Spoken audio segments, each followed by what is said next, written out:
राम राम राम हरे हरे, हरे कृष्ण कृष्ण कृष्ण हरे हरे.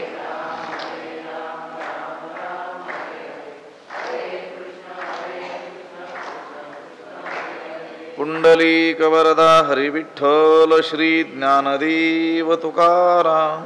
पंढरीनाथ भगवान की जय. माऊली ज्ञानेश्वर महाराज की जय. जगद्गुरु तुकाराम महाराज की जय. यस्त्वात्मरतिरेव स्यादात्मतृप्तश्च मानवः आत्मन्नेव च संतुष्टस् तस्य कार्यं न विद्यते. नमामि सद्गुरुं शान्तं सच्चिदानंद विग्रहं पूर्ण ब्रह्म परानंदमीशमालंदी वल्लभं. नमो सद्गुरु तुकया ज्ञानदीपा, नमो सद्गुरु सच्चिदानंद रूपा, नमो सद्गुरु भक्त कल्याण मूर्ती, नमो सद्गुरु भास्करा पूर्ण कीर्ती.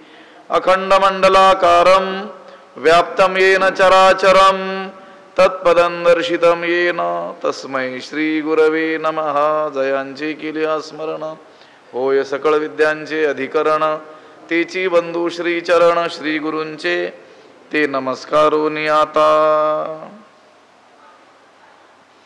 यस्त्वात्मरतिरेव स्यादात्मतृप्तश्च मानवः आत्मन्नेव च संतुष्टस्तस्य कार्यं न विद्यते. ग्रंथराज ज्ञानेश्वरीच्या 3ऱ्या अध्यायाचं चिंतन आपण करतो आहोत आणि या 3ऱ्या अध्यायातील 17व्या क्रमांकाचा हा श्लोक आहे.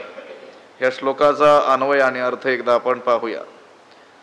तू यः मानवः आत्मरतिः एव च आत्मतृप्तः च आत्मनि एव संतुष्टः स्यात् तस्य कार्यं न विद्यते. श्लोकाचा अर्थ असा होईल, तू म्हणजे पण, परंतु यः मनुष्यः जो मनुष्य जो माणूस आत्मरतिः आत्म्याच्याच ठिकाणी रममाण झालेला आहे. जो मनुष्य आत्म्याच्याच ठिकाणी आनंद स्वरूप असलेला जो आत्मा त्या आत्म्याच्याच ठिकाणी रममाण झालेला आहे.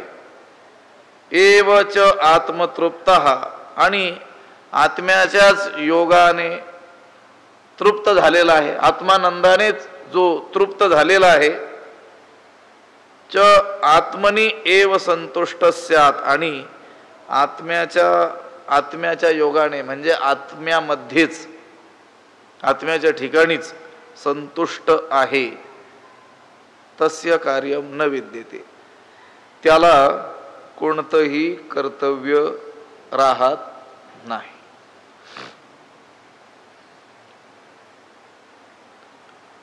आता हा 16वा जो श्लोक होता त्या 16व्या श्लोकामध्ये या सृष्टीचक्राला, या स्वधर्मचक्राला, स्वधर्मरूप चक्राला अनुसरून जो वागत नाही त्याचं जीवन पापमय आहे. इंद्रियाच्याच ठिकाणी रममाण होणारा तो आहे आणि या जगामध्ये, या लोकामध्ये तो व्यर्थ जगतो असं सांगितलेलं आहे. पण जो मनुष्य आपल्या आनंद स्वरूप आत्म्याच्याच ठिकाणी रममाण झालेला आहे, आत्मानंदाने तृप्त आहे आणि आत्म्याच्या ठिकाणीच संतुष्ट आहे, त्याला कोणतेही कर्तव्य राहत नाही. या श्लोकाचा अर्थ आहे 17व्या. कारण 16व्या श्लोकाचं भाष्य करत असताना शेवटी उभी काय होती, परिस्फा सव्यसाची मूर्ती लाहोणी देहाची खंती करीती कर्माची ते गावंढेगा.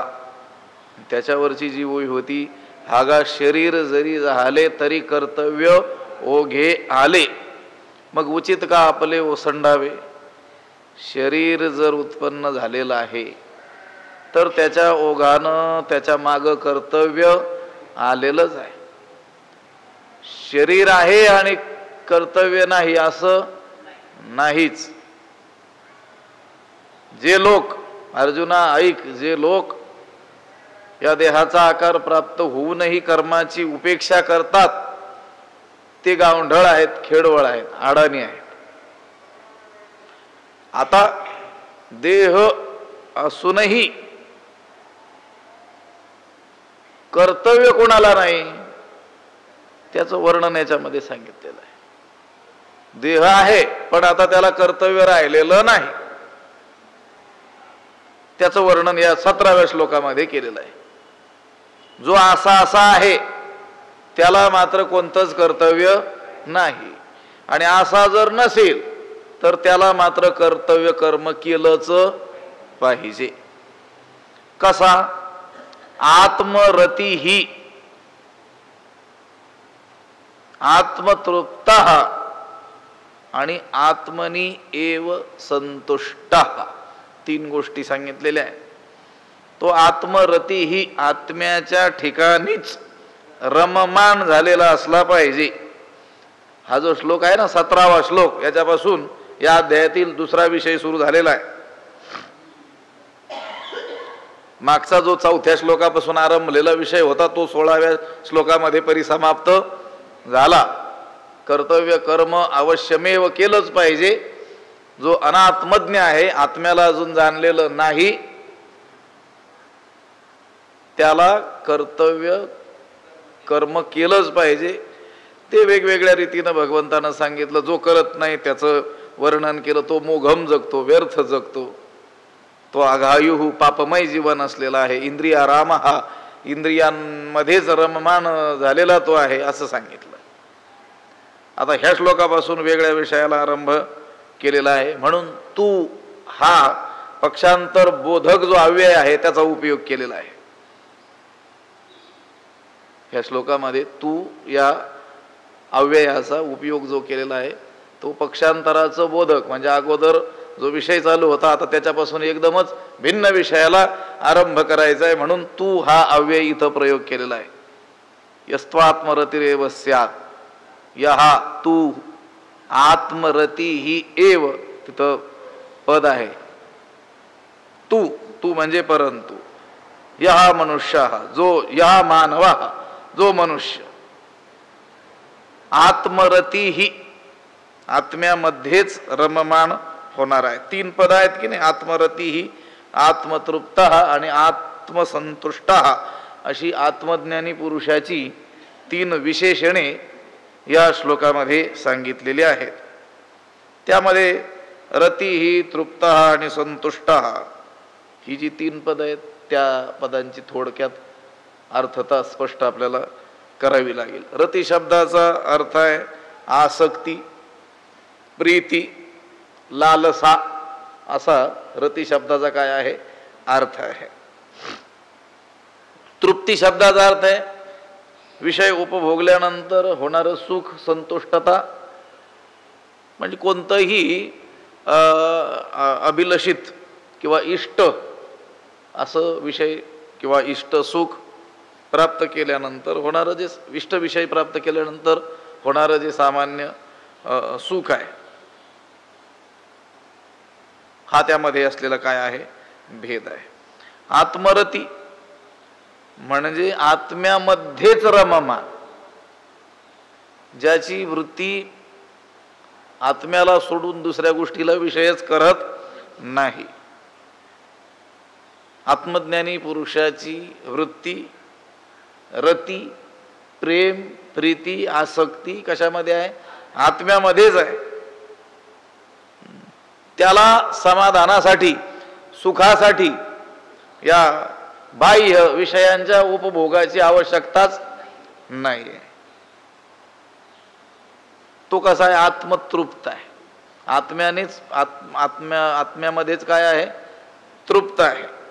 आत्म्याच्या योगाने म्हणजे ज्ञानानंच काय झालेला आहे? तो तृप्त झालेला आहे. आणि सर्व विषयांविषयी तो तृष्णारहित असल्यामुळं, कोणत्याही विषयांची तृष्णाच त्याला नसल्यामुळं तो सदा आत्म्यामध्येच काय आहे? संतुष्ट आहे. असा जो आत्मवेत्ता पुरुष आहे त्याला आता कोणतंही कर्तव्य कर्म उरलेलं नाही, शिल्लक राहिलेलं नाही, तो कृतकृत्य झालेला आहे. पाठीमागे एक श्लोक मी पंचदशीचा वेदांताचा जो ग्रंथ आहे त्यातील सांगितला होता की तो साधक पूर्णतेला प्राप्त ज्यावेळेस होतो त्यावेळेस तो धन्यता देतो कोणाला? स्वतःलाच. जसं संत म्हणतात की नाही, धन्य झालो आता यासी संदेह नाही, न पडे या बाही काळा हाती. आम्ही धन्य झालो, आम्ही धन्य झालो. तसं तो साधक म्हणतो. बरेचसे श्लोक आहेत. धन्योहम धन्योहम कर्तव्यम मे न विद्यते किंचित. का बर? तो म्हणतो मी धन्य आहे, मी धन्य आहे. का? मला कोणतंही कर्तव्य उरलेलं नाही. अर्धा श्लोक झाला. काय कारण? कर्तव्य का शिल्लक राहिलं नाही? त्याचं कारण त्याने सांगितलं खाली. धन्योहम धन्योहम प्राप्तव्यम सर्वम अद्य संपन्नम. मी धन्य आहे, मी धन्य आहे. जे काही प्राप्तव्य होतं ते सर्व आज मी प्राप्त केलेलं आहे. मिळवण्यासारखं जे काही होतं ते मला मिळालेलं आहे, ते मी मिळविलेलं आहे. म्हणून आता करण्यासारखं काहीच राहिलं नाही.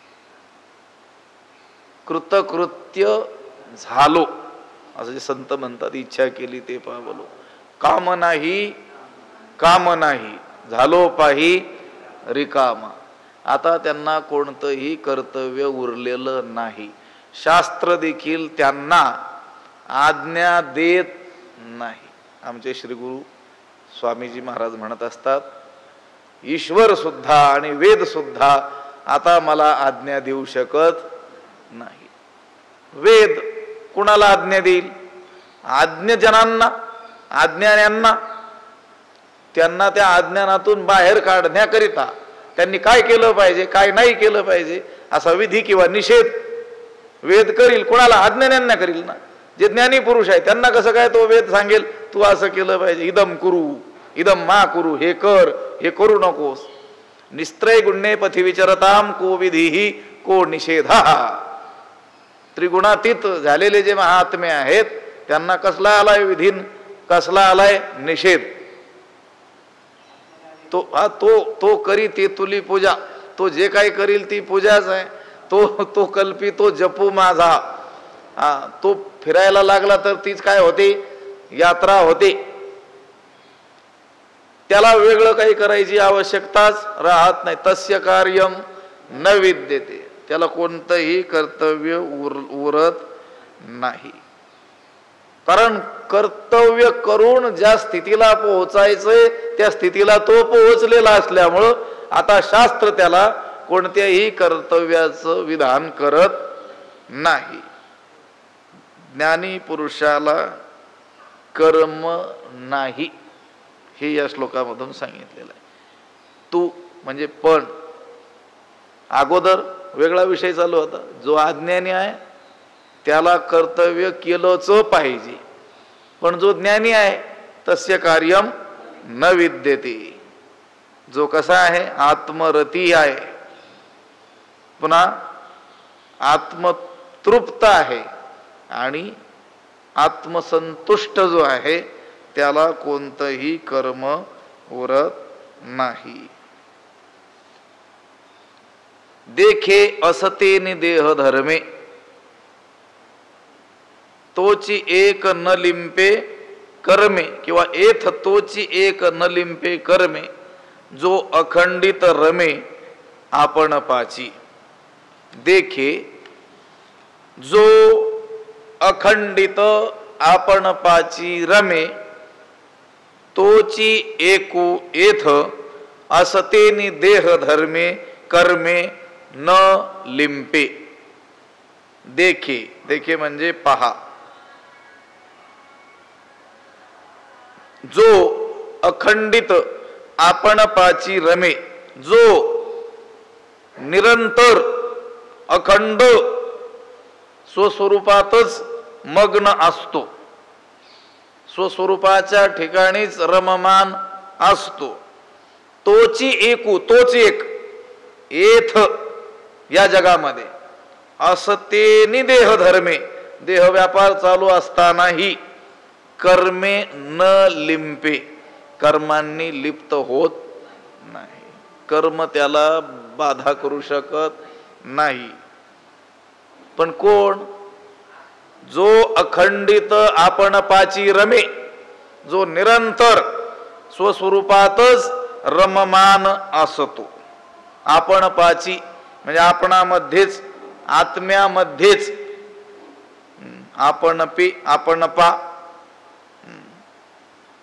ज्ञानेश्वरीमध्ये स्वतः या अर्थानं आपण पा हा शब्द येत असतो. ज्ञानेश्वर महाराज आपण हा शब्द आत्मस्वरूप या अर्थाने बहुतेक ठिकाणी योजत असतात.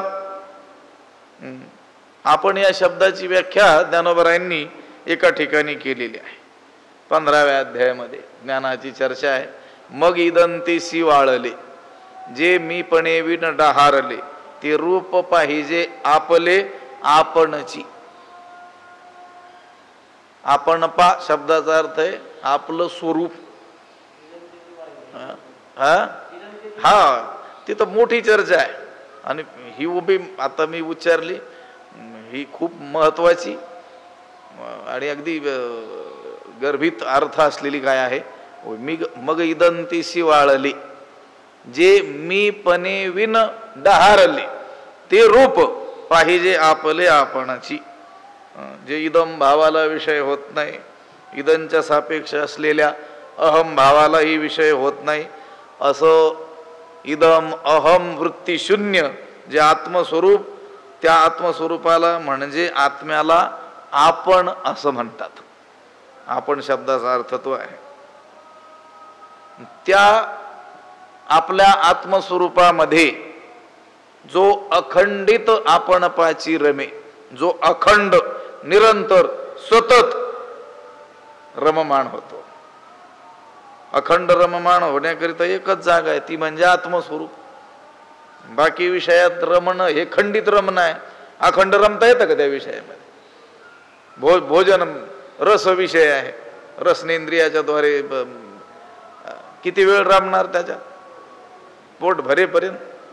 पोट भरल्यानंतर घेऊन मागं लागला कोणी तो विषय तर ओकारी होईल की त्याला? नको नको, पुरेस. जेवण वाढताना पंक्तीमध्ये आग्रह केला जातो की नाही?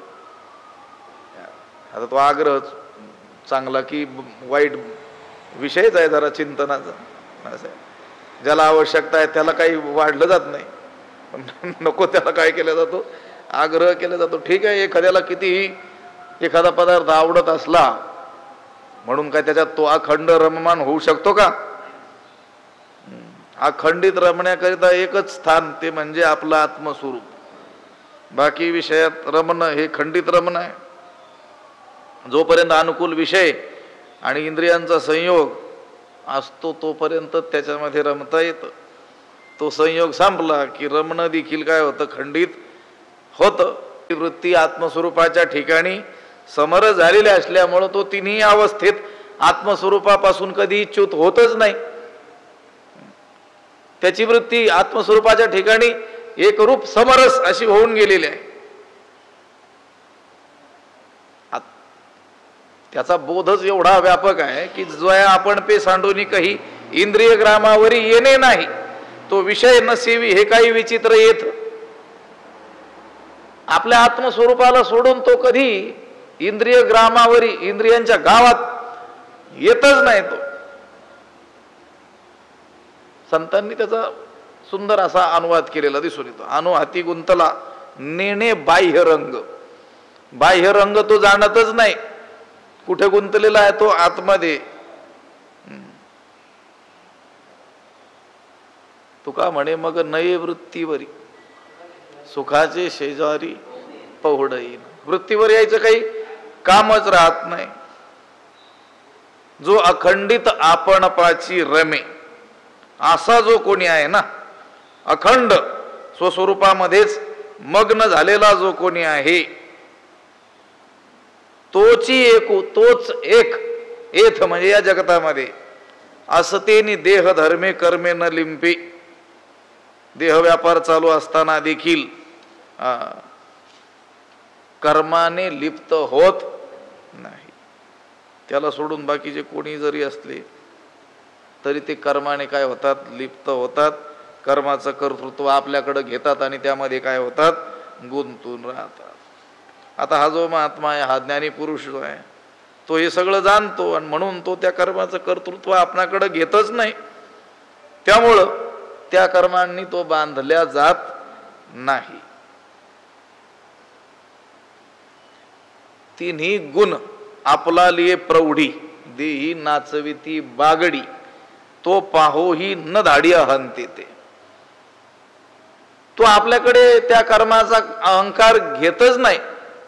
तो साक्षी भावानं सगळं काय करत असतो, फक्त पाहत असतो. असं तर म्हटलेलं, साक्षी ही होऊ न ठाके येरी गोठी कायसी. साक्षी होत नाही. साक्षी झालं तरी गुंतलाच. लक्षात आलं. आता रस्त्याने भांडण चालली, भले आपण त्या भांडणामध्ये सहभागी झालो नाही, पण काय झालो, साक्षी. तरी कोर्टात चक्रा मारावी लागते. ते साक्षी व्हायचं नाही. इतका निर्लिप्त राहतो. म्हणून देखे असतेनी देह धर्मे, देहेंद्रियांचे स्वाभाविक कर्म चालू असताना सुद्धा त्याचे काय कर्म बंद थोडेच पडतात. एखाद्याला ज्ञान झालं म्हणजे सगळी कर्म बंद पडून गेली, त्याला कर्तव्य उरत नाही. त्या करण्यामागे अहंकार त्याचा राहत नाही, कर्तव्यचा करतच राहतो. आता हे ज्ञानी सर्व संत पुरुषांनी जगाला भक्ती मार्गाला लावण्याकरिता, आमचे स्वामीजी म्हणत असतात पहा नेहमी उभी, ते म्हणले आम्हाला तर काही कर्तव्य राहिलं नाही. वेदानं सुद्धा आम्हाला आता आज्ञा देण्याचं टाळलं. वेद आम्हाला आज्ञा देऊ शकत नाही, पण ज्ञानावर आहे म्हणतात त्याप्रमाणे आम्ही करत असतो. ते ओवी सांगतात, पुरुषार्थ सिद्धी चौथी, घेऊन आपल्या हाती रिगाला भक्तीपंथी जगा देतो. पण त्यांनी हे केलं नाही तर त्यांचं काही बिघडत नाही. पण जगाचं बिघडू नये म्हणून ते त्यांना गरज नसताना करत राहतात. असं आहे. माझे जीवीची आवडी पंढरपुरा नेईन गुढी, पांडुरंगी मन रंगले. त्यांना गरज नाहीये, पण ह्या आज्ञानी लावावे सन्मार्गाशी. त्यांना सन्मार्गाला लावण्याकरिता अलौकिक नोहावे लोकाप्रती, अशा रीतीनं ते महात्मे काही लोकांना शिक्षण म्हणून, जसे अर्भकाचे साठी पंते हाती धरिली पाटी, तैसे संत जगी क्रिया करून धावी ती. त्यांना गरज नाही क्रिया करण्याची, किंवा ती क्रिया केलीच पाहिजे असं काही शास्त्राने त्यांना आज्ञा दिलेली नाही आहे. किंवा ते करत असताना ती क्रिया मी करतोय असाही अहंभाव त्यांच्या ठिकाणी राहिलेला नाही. विषय काय आहे, इथं पद आलंय म्हणून आपण त्याची चर्चा केली. देखे असतेनी देह धर्मे, देहेंद्रियांचे स्वाभाविक कर्म चालू असूनही तो त्या कर्माने लिप्त होत नाही. कोण? तोच एक. तो कोण? जो आत्मस्वरूपात अखंड रममाण झालेला असतो. देखे असतेनी देह धर्मे, तोची एक येथ तोची एक न लिंपे कर्मे, जो अखंडित रमे आपण पाची. जे तो आत्मबोधे तोषला, तरी कृतकार्य देखे झाला, म्हणून सहजे सांडवला कर्मसंगो. देखे, जे तो आत्मबोधे तोषला, तरी कृतकार्य झाला, म्हणून कर्मसंगू सहजे सांडवला. देखे म्हणजे पहा. जे तो, कारण की आत्मबोधे तोषला, तो आत्मज्ञानानं संतुष्ट झालेला असल्यामुळं कृतकार्य झाला, कृतकृत्य झालेला आहे. का कृतकृत्य झाला? आत्मज्ञानाने तो संतुष्ट झालेला आहे. त्या अर्थी तो काय आहे? कृतकृत्य आहेच आहे. केवळ मुखानं मला आता करायचं काही शिल्लक राहिलं नाही असं म्हणून चालेल का? आत्मज्ञानाने जर संतुष्टी आलेली असेल तरच तो कृतकार्य झालेला आहे, कृतकृत्य झालेला आहे. कृत्य कृतम येन सकृत कृत्य. कृत्य म्हणजे करण्यास योग्य, करणीय, जे केलंच पाहिजे असं, जे कर्तव्य आहे अशी गोष्ट ज्यानं कृतम म्हणजे केलेली आहे त्याला म्हणतात कृतकृत्य. कृतकृत्य, कृत्य कृतम, कृत्य म्हणजे करणीय, जे केलंच पाहिजे, जे शास्त्रानं त्याला करायचं सांगितलेलं आहे असं सगळं ज्याचं करून झालेलं त्याला काय म्हणतात? कृतकृत्य. जे तो आत्मबोधे तोषला तरी कृतकार्य देखे झाला. तो आत्मज्ञानाने संतुष्ट झालेला असल्यामुळं कृतकृत्य झालेला आहेच. म्हणून कर्माशी संबंध त्याचा सहजगत्या काय झालेला आहे? सुटलेला आहे. म्हणून कर्मसंगू सहजे सांडवला. म्हणून कर्माचा संबंध त्याचा सहजच काय झालेला आहे? सुटलेला आहे. त्याला सोडावं लागलेलं नाही, तो काय झालेला आहे? आपोआप सुटलेला आहे, कारण तो आत्मज्ञानाने संतुष्ट झालेला आहे. आत्मबोधे तोषला, आत्मज्ञानाने संतुष्ट झाला. तो आत्मज्ञानाने संतुष्ट होतो याचं कारण मी आत्मा आहे असं आत्म्याचं साक्षात्कार रूप अपरोक्ष ज्ञान त्याला प्राप्त झालेला आहे. म्हणून तो आत्मरूप आहे. आणि आत्मा म्हणजे सुख असल्यामुळं तो सुखरूप आहे. म्हणून तो काय आहे? संतुष्ट झालेला आहे. हे बा, आत्मा ब्रह्म हे एकाच अर्थी असलेले काय आहे? शब्द आहेत. त्या ब्रह्मालाच शास्त्रामध्ये उपनिषदाच्या भाषेत भूमा असं म्हटलेलं आहे. काय म्हटलं? भूमा. भूमा म्हणजे सुख. श्रुतीत सांगितलेलं आहे, यो वै भूमा तत्सुखम नाल्पे सुखम अस्ति भूमैव सुखम. जे ब्रह्म आहे, जो आत्मा आहे, तोच सुखरूप आहे, कारण तो व्यापक आहे. बृहत्वाद ब्रह्म, जे अत्यंत व्यापक आहे त्याला काय म्हणतात? ब्रह्म म्हणतात. नाल्पे सुखम अस्ति, जे अल्प आहे, परिच्छिन्न आहे, त्याच्यात सुख नाही. जे व्यापक आहे, सगळ्यात व्यापक कोण आहे? आत्माच आहे, परमात्माच आहे. सुख हा काही आत्म्याचा धर्म नाही. आत्मा आणि त्याच्या ठिकाणी सुख राहतं असं नाही. आत्मा म्हणजे सुख. सुख हे आत्म्याचं काय आहे? स्वरूप आहे. सुख हे देवाच्या ठिकाणी राहतं असं नाही. देव वेगळा आणि देवाच्या ठिकाणी ते सुख राहतं असं नाही. देव म्हणजेच सुखरूप आहे. सा दुजा कोण सांगा, माझ्या पांडुरंगा सारिखा तो. पांडुरंग सुख स्वरूप आहे. सुख आणि देव हे एकाच गोष्टीची दोन नाव आहेत. सुख आणि आत्मा हे एकाच गोष्टीची दोन नावं आहेत. आमचे स्वामीजी देखील सांगत असतात, संसार आणि दुःख हे एकाच गोष्टीची दोन वेगवेगळी नावं आहेत. ज्याला संसार म्हणतात त्याला शास्त्रात दुःख असं म्हटलेलं आहे. दुःखालयम अशाश्वतम. आलय शब्दाचा अर्थ काय? ठिकाण. देवालय, देवाला राहण्याचं स्थान. औषधालय, औषध विक्रीचं केंद्र. तिथं काय असतं? औषध आणि औषधच असतात. रुग्णालय. तसं दुःखालय म्हणजे काय? तिथं दुःख आणि केवळ दुःखच. तसं सुख म्हणजे आत्मा म्हणजेच सुख. आणि या आत्मज्ञानाने तो संतुष्ट झालेला आहे. आणि त्या आत्मज्ञानाने संतुष्ट झालेला असल्यामुळं तो काय झालेला आहे? कृतकार्य झालेला आहे, कृतकृत्य झालेला आहे. ईशावास्योपनिषदामध्ये या संबंधानं सांगितलेलं आहे, तत्र को मोहः कहा शोकः एकत्वम अनुपश्यतः. ज्याला ह्या जीव ब्रह्म ऐक्याचं ज्ञान झालेलं आहे त्याच्या ठिकाणी कसला आलाय? मोह. आणि कसला आलाय?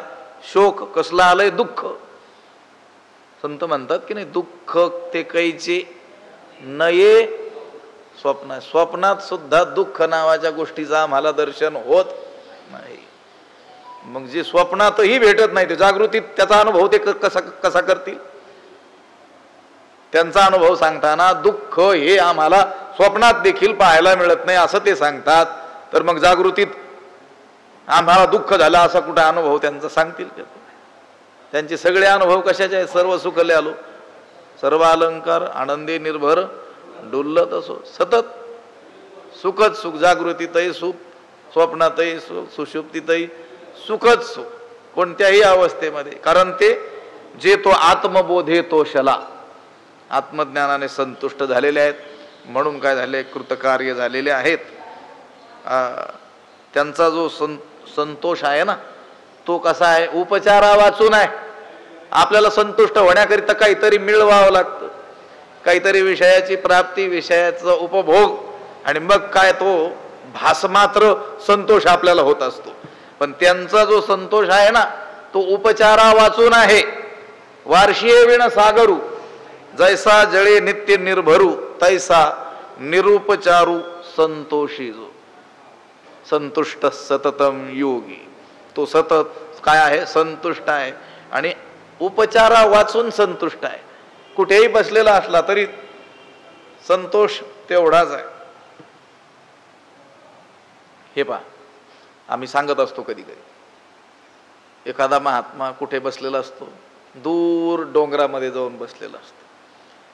बरं, साधन सामग्री म्हणावं त्याच्याकडं तर काय असतं, एखादी झोपडी असते किंवा त्या डोंगराचीच तयार असलेली ती गुहा, त्याच्यामध्ये जाऊन बसलेला असतो. अजून काय सामग्री, काय थोडीफार काही भोजन वगैरे बनवण्याची सामग्री असली तर असली, काही अंथरण्या पांघरण्यापुरतं काहीतरी, पण किती संतोष असतो त्याच्याकडे. इतका संतुष्ट तो असतो, त्याच्या त्या दर्शनानं दुसऱ्याला संतोष होईल एवढा संतुष्ट तो असतो. त्याच्या भेटीला जातात लोक. कोण लोक? मोठे अज्ञानी तर आहेत पण व्यवहारात मोठे मानलेले, उद्योगपती, करोडपती, अब्जाधीश लोक मोठ्या मोठ्या वाहनामध्ये बसून, कोट्यावधी रुपयांच्या गाडीमध्ये बसून त्याच्या दर्शनाला जातात. याचाच अर्थ संतुष्टता कशात आहे? त्या आत्मरती, आत्मज्ञानामध्येच काय आहे, संतुष्टता. आत्मज्ञाने चोखडी संतजी माझी रुपडी, तिथं दृष्टी पडो आवडी कामेनी जैसी. जे तो आत्मबोधे तो शला, तो आत्मज्ञानाने काय आहे, संतुष्ट झालेला आहे. जे तो, ज्या अर्थी तो आत्मज्ञानाने संतुष्ट झालेला आहे तरी कृतकार्य देखे झाला, त्या अर्थी तो काय आहे, कृतार्थ झालेला आहे. म्हणून सहजे सांडवला कर्मसंगू, म्हणून त्याचा कर्माशी असलेला संबंध सहजगत्या काय झालेला आहे, सांडलेला आहे, म्हणजे टाकल्या गेलेला आहे. नैव तस्य कृतेनार्थो नाकृते नेह कश्चन न चास्य सर्वभूतेषु कश्चिदर्थ व्यपाश्रयः. इह तस्य कृतेन अर्थः न एव अकृतेन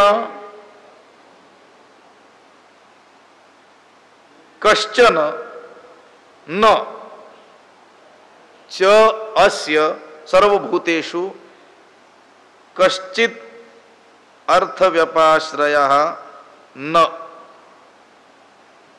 त्याचा अर्थ असा होईल, इह येथे म्हणजे या लोकामध्ये, तस्य कृतेन अर्थः न एव, या लोकामध्ये त्याच्या केलेल्या कर्माने, त्यानं कर्म केल्यानं काही लाभ म्हणजे स्वार्थ साधावायचा आहे असं नाही.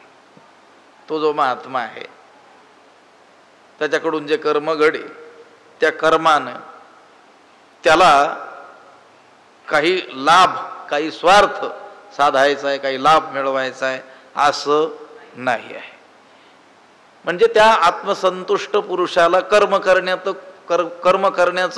कोणतंही प्रयोजन नाही. आपण जी कर्म करतो, अज्ञानी लोक, त्या कर्म करण्यामागं काहीतरी काय आहे, प्रयोजन आहे, काही उद्देश ठेवून आपण काय करतो, ती कर्मे करतो, काही हेतू ठेवून. पण त्या आत्मसंतुष्ट पुरुषाला कर्म करण्याचं कोणतंही प्रयोजन नाही. बर, त्याला कर्म न करण्याचंही कोणत्याही प्रकारचं प्रयोजन नाही, किंवा त्याला काही हानी नाही, काही अडथळा नाही, काही प्रत्यवाय नाही. म्हणजे त्याने काही कर्म केलं तरी त्याच्या मागं काही प्रयोजन नाही.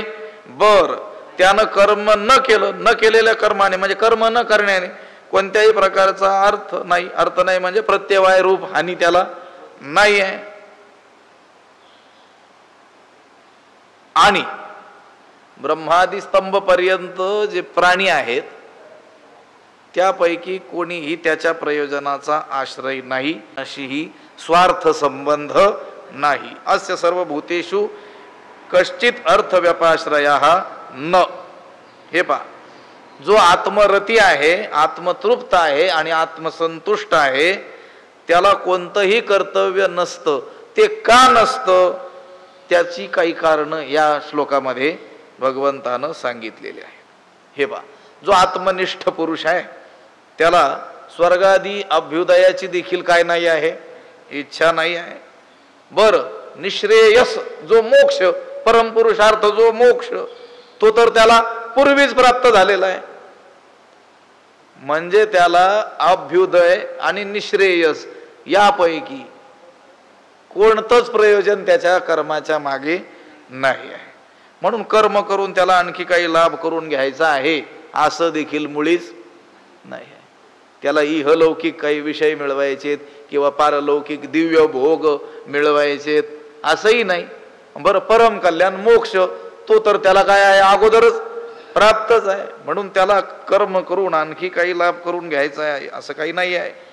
म्हणून त्याला कर्म केल्याने काही एक उपयोगच नाही. यास्तव तो कर्म करणं शक्य नाही. म्हणजे त्याला कर्म सांगितलेलंच नाही आहे. बरं, आता नित्य कर्म न केल्यानं अनर्थरूप म्हणजे प्रत्यवाय रूप अनर्थ त्याला प्राप्त होईल. म्हणून त्यानं अवश्य कर्म केलंच पाहिजे असं म्हटलं तर तेही बरोबर नाही आहे. कारण जो आत्मनिष्ठ आहे त्याने कर्म केले नाही तरी त्याला प्रत्यवाय दोष लागत नाही. म्हणून तो प्रत्यवाय दोष टाळण्याकरिता कर्म करील असंही नाही आहे. काही मिळवण्याकरिताही तो कर्म करू शकत नाही, कारण काही मिळवायचंच नाही. बरं, नित्य कर्म न केल्याने देखील प्रत्यवाय लागतो, म्हणून तो दोष लागू नये म्हणून तो कर्म करील असंही नाही आहे.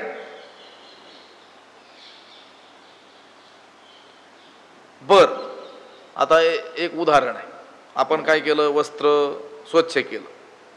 मग स्वच्छ केलं जरी नाही वापरलं तसं ठेवलं तरी देखील त्याला काय करावं लागतं असतं, कधी कधी वारंवार स्वच्छ करावं लागतं. म्हटले मग तसं त्याला प्राप्त झालेला आत्मसंतोष टिकवण्याकरिता त्याला कर्म करावं लागेल असं कोणी म्हणेल तर तसंही नाही आहे.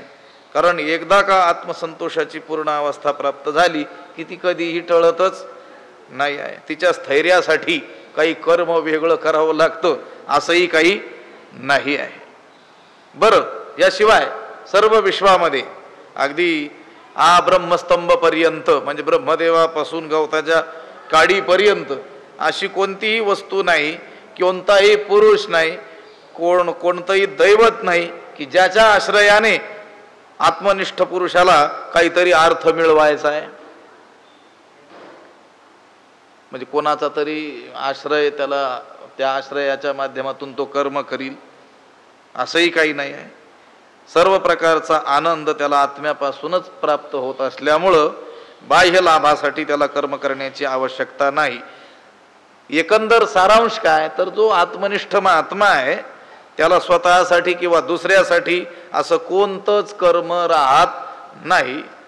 म्हणून मागच्या श्लोकामध्ये जे सांगितलेलं होतं तस्य कार्यम न विद्यते, त्याला असं करायचं कोणतंच कार्य शिल्लक राहत नाही. तृप्ती झाली या जैसी साधने सरती आपैसी, देखे आत्मतुष्टी तैसी कर्मे नाही. देखे तृप्ती झाली या जैसी साधने आपैसी सरती तैसी आत्मतुष्टी कर्मे नाही. देखे म्हणजे पहा, तृप्ती झाली या, तृप्ती झाल्यावर म्हणजे भूक तहान तृप्त झाली, ती तृप्ती झाल्यानंतर जैसी साधने आपैसी सरती, ज्याप्रमाणे त्या तृप्तीची असलेली साधनं म्हणजे धान्य असेल, अग्नी असेल, भांडी कुंडी इत्यादी असतील, ती आपैसी सरती आपोआपच बाजूला सरतात. कधी तृप्ती झाल्यानंतर. तैसी आत्मतुष्टी कर्मे नाही, त्याप्रमाणे आत्मानंदाच्या तृप्तीमध्ये कर्मे सरतात. आत्मानंदाने संतोष झाल्यावर कर्म करण्याचं प्रयोजन राहत नाही. तृप्ती झाली जैसी साधने सरती आपैसी. हे पहा, मनुष्य प्रवास, पूर्वीचं उदाहरण प्रवास आहे. भूक लागली म्हणजे मग तो काय करतो, वाटेने प्रवास करत असताना 3 दगड मांडून काय करतो, चूल तयार करतो, काटक्या गोळा करतो, स्वयंपाक करतो, स्वयंपाक करून जेवतो. आणि एकदा का जेवण झालं, ढेकर दिला म्हणजे मग ती जाळ पेटवण्याकरिता प्रारंभी त्याने जे कष्ट घेतलेले आहेत त्याच जाळावर काय करतो, पाणी टाकतो. तो जाळ पेटवण्याकरिता काय केलं त्याने, काटक्या कुटक्या गोळा करून तो जाळ तयार केला होता. तोच जाळ काय करतो, विझून टाकतो, धोंडे बाजूला सारतो आणि खुशाल काय करतो, विश्रांती घेतो. तृप्ती झाल्यावर त्या तृप्तीच्या साधनांचं काम राहत नाही. शिजल्यावरी जाळ, वाया जायाचे ते मूळ. आता अन्न शिजून झालं आणि शिजून झाल्यानंतर पुन्हा कोण जाळ घालील का त्या चुलीला? नाही, तो वाया जाईल ना. म्हणून ज्याप्रमाणे तृप्ती झाल्यानंतर त्या तृप्तीची असलेली साधनं आपोआप काय होतात, बाजूला सरतात. अगदी त्याचप्रमाणे तैसी आत्मतुष्टी कर्मे नाही. त्याचप्रमाणे आत्मतुष्टी प्राप्त झाल्यावर कर्मरूपी साधनांची जरुरी राहत नाही. आता करता कर्म करावे हे खुंटले तया स्वभावे, आणि करी जरी आघवे तरी अकर्ता तो. आता तो त्यानं कर्म करावं हे काय झालेलं आहे, स्वभावताच खुंटलेला आहे. आणि जरी करत असला तरी देखील करूनही तो काय आहे, अकर्ताच आहे. देखे आत्मतुष्टी तैसी कर्मे नाही, साधने सरती आपैसी. आपोआपच ती साधनं काय होतात, सहजच बाजूला होत असतात. तृप्ती झाल्यानंतर त्या तृप्तीच्या साधनांचा त्याग जसा आपोआप होतो, त्याप्रमाणे आत्मज्ञानी पुरुष मुद्दाम होऊन कर्म त्यागीत नाही, तर त्यांचा त्याग त्याच्याकडून आपोआप होतो. त्याग कोण करतो, ज्याच्या ठिकाणी मोह आहे, देहतादात्म्य आहे, तो कर्माचा त्याग करत असतो. कर्म त्याग करावा लागत नाही, कर्म त्याग व्हावा लागतो, आपोआप झाला पाहिजे. हे पहा, मोहात तस्य परित्यागस तामस परिकीर्तिता. मोहानं तो त्यागतोय, त्याला तामस म्हटलेलं आहे. पण आत्मज्ञानी पुरुषाच्या ठिकाणी देहतादात्म्य नष्ट झालेलं असल्यामुळं त्याची कर्मे आपोआप थांबतात. हे पहा, जोपर्यंत आंब्याचं झाड आहे, त्या आंब्याच्या झाडावर फळ आहे, तोपर्यंत राखण करावी लागते. परंतु एकदा आंबा उतरला, घरी नेऊन त्या आडीमध्ये तो आंबा पिकवण्याकरता घातला की मग त्या झाडावर जशी राखण करावी लागत नाही, त्याप्रमाणे जोपर्यंत अज्ञान आणि तत्कार्य देहाकार आहे, स्वजनासक्ती आहे, द्वैत प्रतीती आहे, तोपर्यंत कर्माची काय आहे, आवश्यकता आहे. त्या आत्मज्ञानी पुरुषाच्या ठिकाणी अज्ञान नष्ट झालेलं असल्यामुळं त्याच्या ठिकाणी कर्म संभवत नाही. तृप्ती झाली जैसी साधने सरती आपैसी. देखे आत्मतुष्टी तैसी कर्मे नाही. म्हणून काय केलं पाहिजे, ते आत्मतुष्टी आत्मज्ञान प्राप्त होण्याकरिता काय केला पाहिजे, प्रयत्न केला पाहिजे. तोपर्यंत हे कर्म त्यागलं नाही पाहिजे. तो त्याग काय होणार आहे, साधने सरती आपैसी, आपोआप तो त्याग होणारच आहे.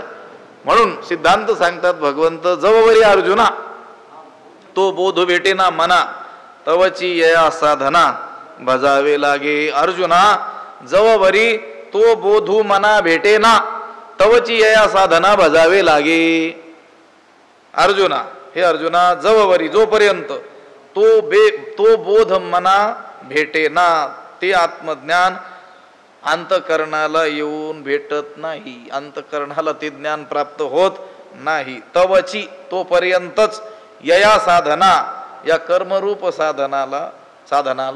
साधनाचा काय करावा, आश्रय करावा, भजावे लागे. तोपर्यंत या कर्मरूप साधनांचा आश्रय केला पाहिजे. जववरी अर्जुना तो बोधू भेटे ना मना. बोध म्हणजे आत्मज्ञान. ज्या ज्ञानाने आत्मलाभ होतो, आत्मतृप्ती प्राप्त होते, त्या आत्मज्ञानाला बोध असं म्हणतात. तरी परमात्मा ऐसे जे एक वस्तू असे ते जया दिसे ज्ञानास्तव ते एक वाचोनी आने, जे भवस्वर्गादी ज्ञाने ते अज्ञान ऐसा मने निश्चय कर. तो जो आत्मा आहे, तो परमात्मा आहे, त्याचं दर्शन, त्याचा साक्षात्कार ज्या योगी प्राप्त होईल त्यालाच काय म्हणतात? ज्ञान म्हणतात. त्यालाच काय म्हणतात? बोध म्हणतात. आणि तो बोध, ते ज्ञान मना म्हणजे चित्ताला, मनाला येऊन प्राप्त होत नाही. हे पहा, जेवढी काही साधनं सांगितलेली आहेत ती सगळी साधनं मनाला शुद्ध करण्याकरिता आणि मनाला शांत करण्याकरिताच सांगितलेली आहे.